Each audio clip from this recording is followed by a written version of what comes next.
So I'd like to welcome everyone today to our podcast, The Heart of Food and Beverage by Good to Grow. Today we are having a conversation with Mayumi Bae from the Plant-Based Workshop. Welcome, Mayumi.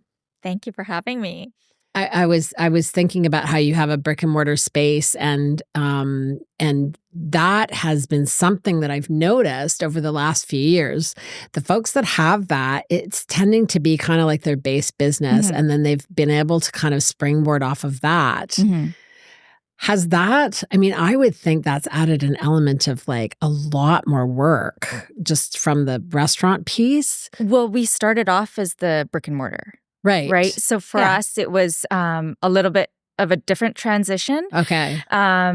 I want to say the multi-channel sort of effect was good for us. Yeah. It diversified in a way where we really just needed to in the moment, especially during the pandemic. There was a lot of demand for different types of products and, enjoying that meal at home. Right. And people changed the way they consumed. You went to COVID, though. You went to a delivering meals, did you not? Because I seem to remember we ordered from you guys. Well, we did do a lot of the other platforms for delivery, and but we did stay open the whole time, and that was such a good opportunity for us to get that brand identity really out there, and so it did work for us. But I do see the beauty in really concentrating on one area, and really honing in on that side of the business as well. Yeah. But so I guess so you started with that, so then that would have been that springboard to wholesale. And that was, what year was that you springboard to kind of wholesale? 2022? Yes, I would say 2021 was when we started really just doing our frozen packaging, and then really 2022 was when we showcased it for the first time, really at trade shows and whatnot. Right. Okay. And so then you jump into these multi-market channels. Did you always have all your family working there? Was this always like a family affair? Yeah. No, actually.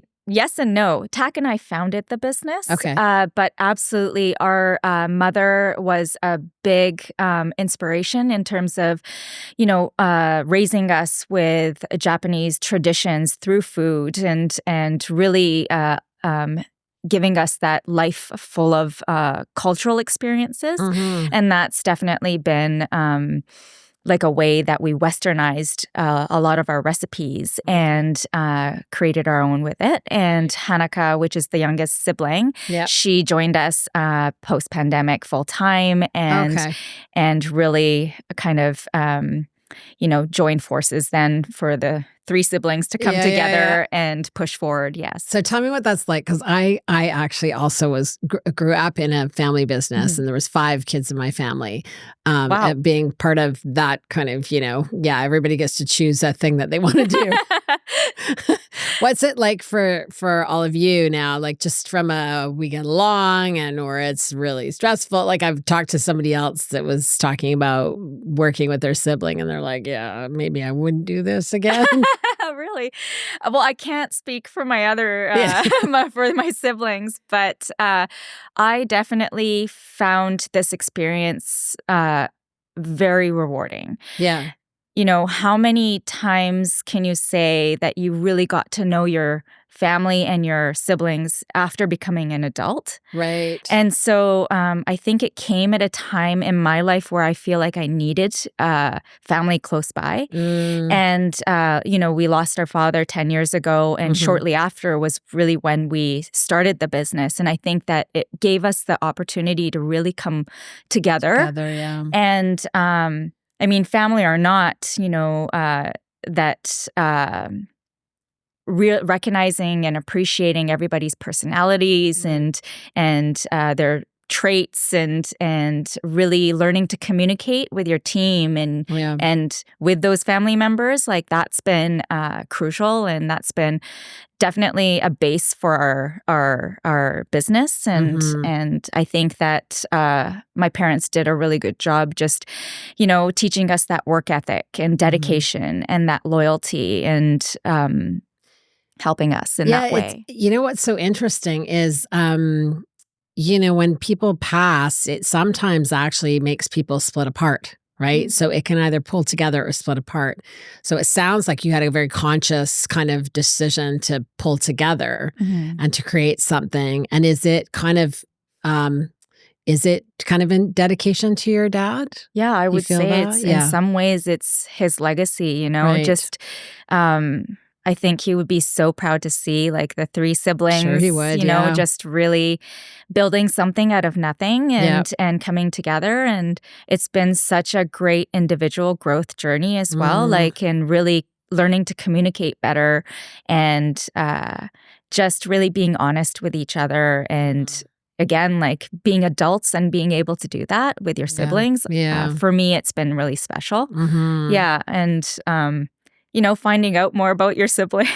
For sure. Things you didn't know. So. Yeah. You got me when you said that about getting to know them as adults, because I think that's true. I think often what happens is you get to know each other as kids, then you all break apart, and then everyone has their role still, and you don't see them as grown up. Everybody seems like, I'm the baby of the family. I will always be the baby. And it's like, hey, I'm really like, I've grown up. But you still have that role. So that's super interesting. Oh, that's neat.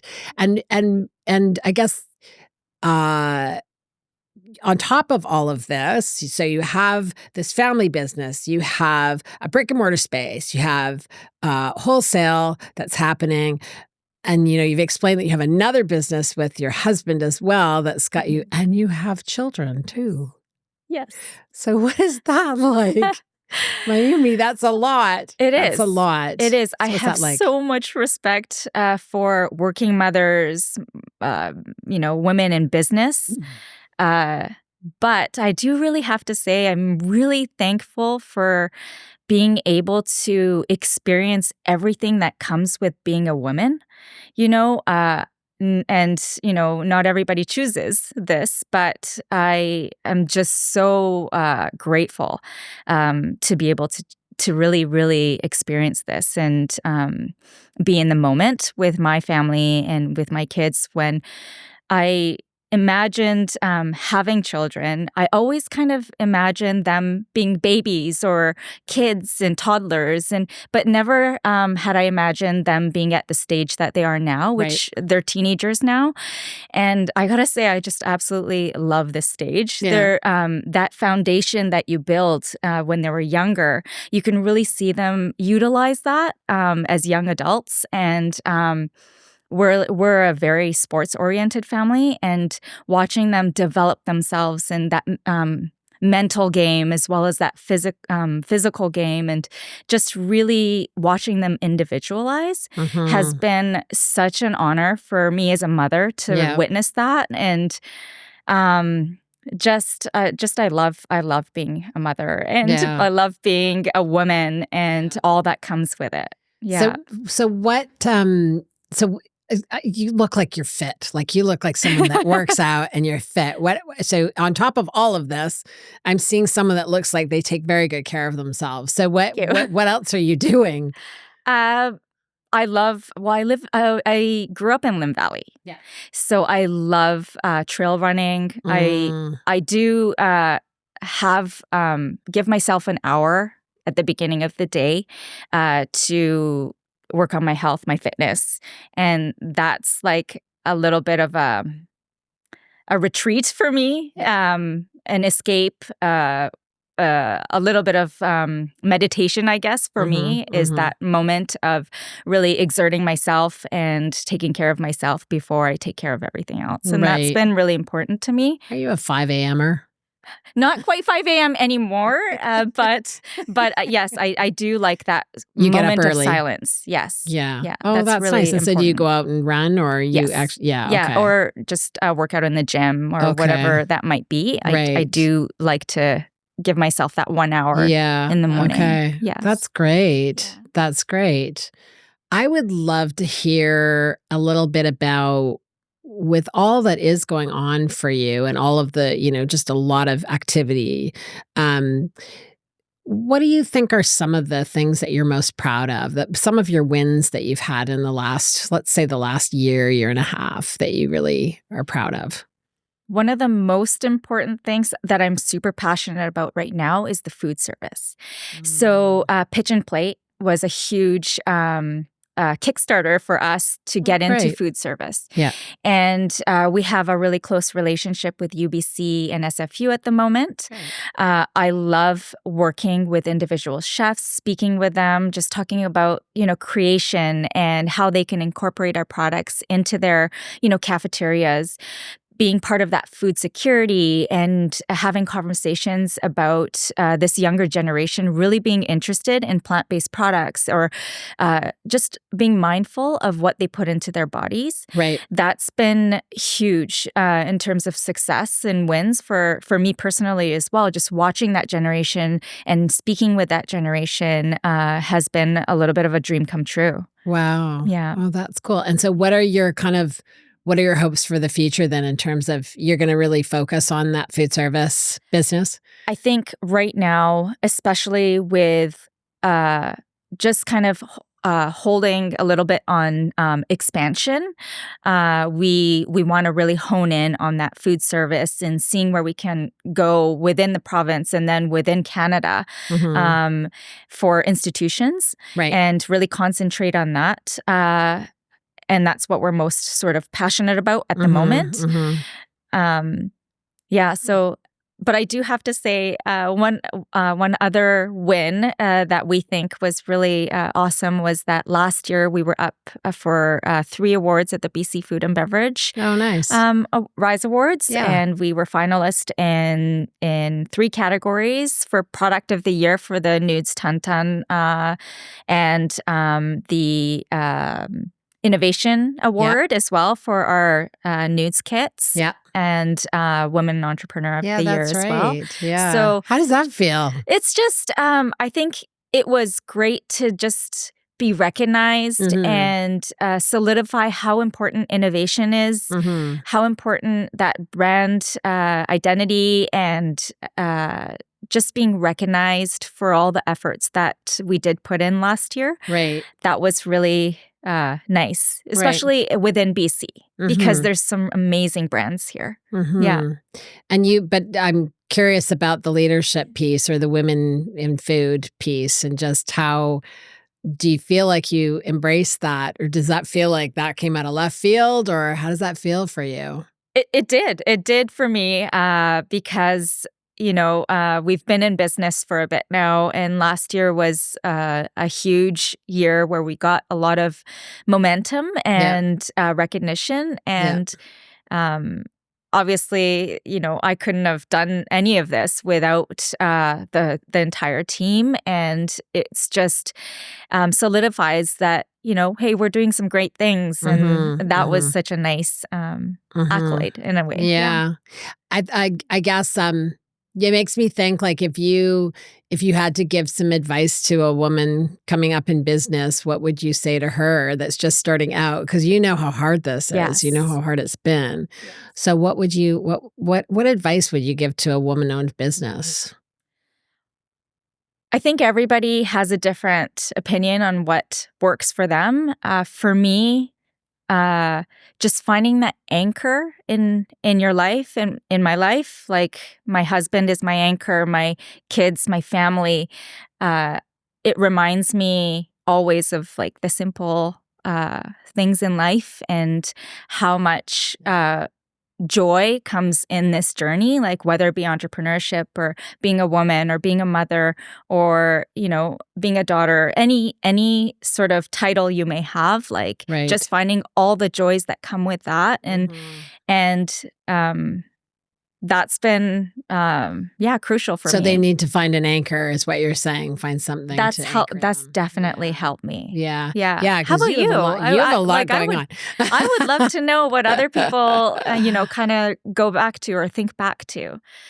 I mean, for me, it's funny because somebody asked me that actually, and I did a little post on it, and they had said to me, it really blew me away because I just taught a workshop. And so I wasn't expecting someone to throw a question on me. And they asked me, they said, what, if you could do this again, what would you do? Like, what would you do differently? And I said, well, I think that's why I teach, is because it's the things that I didn't have that I should have had and wanted, but didn't really know how to get. And so those are things like, my weaknesses were finance, right? Financial weakness for sure. Cash flow was a big weakness for me, understanding it and understanding how to project and things like that. So I think that was something. I think really education to me is an incredibly important part. Yes. Of doing a business.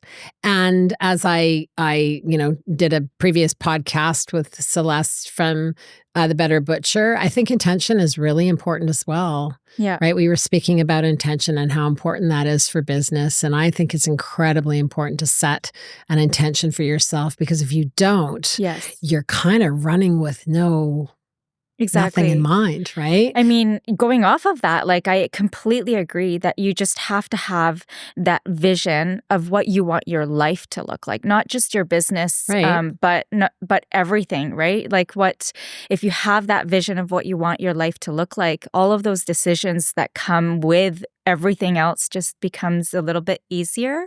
And for me, I find that saying no is so important. And I wish I knew that earlier in my journey. I definitely think that, saying no to anything that doesn't align with that vision is so important. But as women and as an entrepreneur, women in business, like, you do try to say yes to everything and all those opportunities that come your way. But in hindsight, I do wish that I just kind of knew to say no to so many more things. Right.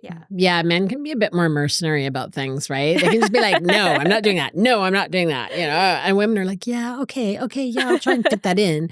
And when I hear how much you have on your plate and how much is going on, it's like, you can't do everything, right? You can't. So you do have to kind of pick and choose. So that's probably a good piece of advice as well for women, being that we know that as women, we will say yes to a lot of things because we're moms and we don't want to disappoint, right? We don't want to disappoint our kids or our spouse or whatever, or our family. So we will tend to do that, but it is probably one of the best skills to develop, right? Is 100%. Being able to say no when it's too much. Yeah. And it's liberating once you kind of get the hang of, like, just knowing where you want to go. Yeah. It's just so liberating to say no to everything that just is like, nope, that's not part of my plan. Yeah. Right. I feel like this, it's so funny. I was just like hearing in my ear, like, this is golden actually for people to hear this. Like, if you're listening to a podcast, understanding like really the heart behind a business and kind of how you feel about it, I think this is really an important thing to talk about, right? It's really important to talk about. So that's really cool. I guess the other thing too that it makes me think about, just kind of pivoting a little bit to talk about the current situation and how, there's been a bit of fear instilled in I would say all of us in Canada over, remarks being made lately, political remarks about what's going to happen and are we going to, be a 51st state or what we're going to. But it does make me think, I don't think we know exactly what's going to happen, but do you feel conviction around, like, we're a Canadian business and we're going to do what we can to just 100%. Yeah. This is funny. I was in a meeting for the other business, and a lot of the American entrepreneurs and people also sympathize with what's going on. They're not in agreement with what's going on in government, Yes, I know. So, I did have a conversation about, hey, we really feel bad about what is happening right now in the Canadian entrepreneurial sort of landscape. And to hear that, I was like, okay, so they have their own opinions as well of what's going on. And so it probably is probably not as calm on that side of the border as it might seem for us. I think as entrepreneurs, though, I think that one thing we all have in common is to look for opportunity when there's chaos and when there's some sort of problem. We just keep pivoting. And that's something I think that Canadians do really well, you know. We're nimble. We're kind, but that's never to be taken as weakness, right? Right. And I do want to believe that it's an opportunity for Canadians and British Columbians to really come together and really hone in on those BC brands and Canadian brands, and use their hard-earned dollars to support those brands. And I think that we just have to really unite. Yeah. We do. We do. I 100% agree with you. I mean, we were talking about this at the office the other day, that what a fortuitous thing it was that we had decided with our From the Ground Up show this year that we're going to have a consumer day on the third day. We're going to have another day to sell to the public because, well, actually, it wasn't because of what's going on with the tariffs at all. Actually, we just thought, let's do this because, people need to get more into local. And then this happened and we were like, whoa, okay, I guess that's going to be really helpful. It'll be great. Yeah. So absolutely. Yeah. So it is something that, it's just really, it's one of these things that you kind of don't know how it's going to go. Like you don't know what's going to happen. But I loved what you just said about we're kind, but we're not like pushovers, We're kind people, but we're not going to like be, kicked around. That's right. So I love that. I like that. It's kind of like we should have sweatshirts that say that. We're kind, but we can't be kicked around. Absolutely. I love it. Anyway, okay, well, that's cool. That's really cool. I think out of all the folks that I have talked to on this podcast, I think you're the busiest. Oh, well, thank you. And no, thank you. So whatever you're doing, it's like you're kind of superwoman because it's just amazing to me how much you have going on. It's wow. It's a wow. It's a wow. It's a learning. Yeah. It's a learning journey. I think for me, as long as I'm learning something from every aspect of my life, I feel like I'm really progressing. Yeah. And that's been my fuel, I would say. One most important lesson that my dad taught me is that it's going to be short. Life is going to be so short. And even watching my kids grow up, like it's, Doesn't that make you see that? Hey, wow. I know. Any mother, any mother that has like a grown child, like just can really, it's like a blink of an eye. It is a blink of an eye. And as soon as they hit grade 1, it's like boom. And then when they hit grade 8, it's even faster, to grade 12. It's just insane. Yeah. But it's just insane. Like you mentioned, it's that intent and just really being in each moment, trying to be present. And just really loving the journey. Yeah. I think just reminding myself of that has been absolutely wonderful. That's beautiful. That's beautiful. And also I love that you take some time for yourself every morning because I think that's super, super necessary. So is there anything you want to talk about in terms of things coming up for your business? Oh, well, actually, the food service aspect. Yeah. If anybody's listening and can think of an institution that you can use a diverse option like ours, like I would love to have a That's definitely our focus this year is to really food service. Yes. What about product? What about products, product development or? Yeah, we do have some things down the pipeline, but we did just launch our shelf-stable products last year. It seems like years ago, but last year is the first time we really introduced our nudes ramen kits. So we definitely want to expand on that as well. Pushing on that, and again, a great opportunity to push those BC brands and Canadian brands. So hopefully we can try to find that opportunity as well. For sure. Yeah. Well, I love your branding. I love the way that I've always loved your branding, to be honest. I remember saying that to TAC years ago. I'm like, I love your branding. When you go buy a freezer and you see your products on shelf, it's like, boom, they pop right off. So you did a great job. Really good job. I love that. I love being creative and, being an entrepreneur. You can't do it in a 9-to-5 job, right? No. Like you have to really just being able to, I love the autonomy, like just being creative and being able to, create something from scratch and the packaging and thinking you guys about have done all a of great those job. things. Your branding's fantastic. You've done a great job. Yeah. Oh, that's cool.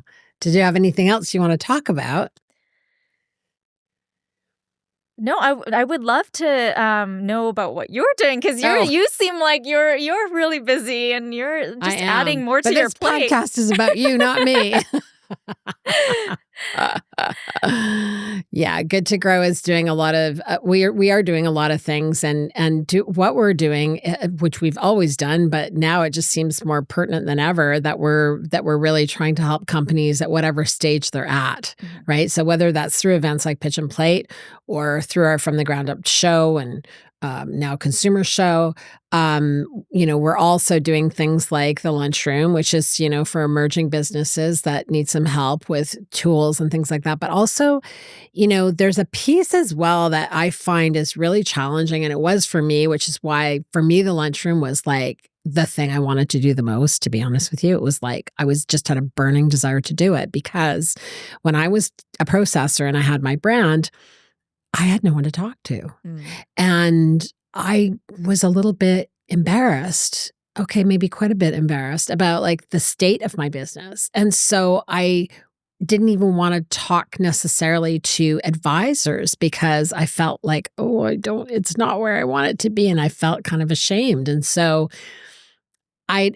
for the longest time while this was all going on, I was like, if I just had a group of people that would understand what I was going through, right? And so this has been really a wonderful thing. I mean, we did a small pilot last year, but we've done a full thing that's funded by the Ministry of Agriculture and Food this year, the lunchroom, and it has been incredible. That's what I think is so wonderful about it is the level of supportiveness from each person in the group. So that's been, to me, that it's those things, that boxes that I tick of areas that I just want to see support in. I love to hear that people are taking that track to go on the food service route because I think that is one of the most underrepresented areas.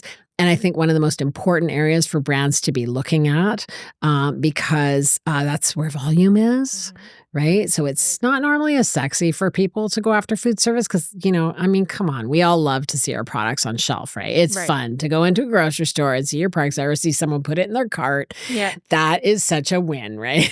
It's huge. Yeah. But you also know the cost of doing that, right? Like, so it is... it's fun to see it, but grocery can be a very expensive venture to go into, right? And so food service, when you don't have those economies of scale, when the ingredients are going to cost you more, the packaging is going to cost you more, all of these things are going to cost you more, that makes it even tougher, right? So then you really have to get the volume. So that's to me, that's it can be such a hamster wheel kind of game. Important, absolutely important to have the representation at grocery, like for sure.